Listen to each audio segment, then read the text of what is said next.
The Children's Advocacy Center of Kent County never stopped working through the pandemic, helping children and families dealing with sexual abuse. Well, now they need the community's help as they prepare to open back up. And DNFL's own joins us now with more. Good morning.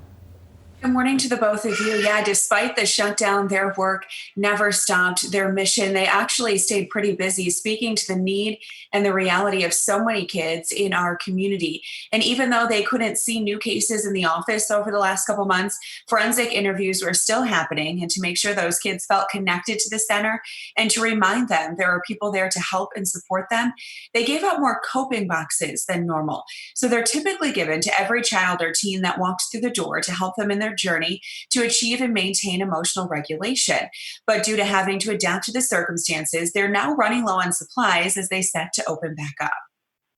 One of the first sets of skills that we teach a client when they come in for treatment is how to regulate their bodies. You aren't going to be able to work through your trauma. You're not going to be able to talk about your abuse if you can't feel safe and comfortable and at ease and relax here in the space and outside of here as well. So we teach relaxation techniques and we teach these coping skills to kids so they can regulate themselves and regulate their emotions. So those are some of the very first things we do with clients. And so while we teach those skills in session and we teach them in therapy, we go through all the tools that are in the coping box for them to use, but then they get to take the coping box home with them. So outside of sessions, they have all these tactile objects to remind them what skills they learned and how to use those outside of sessions.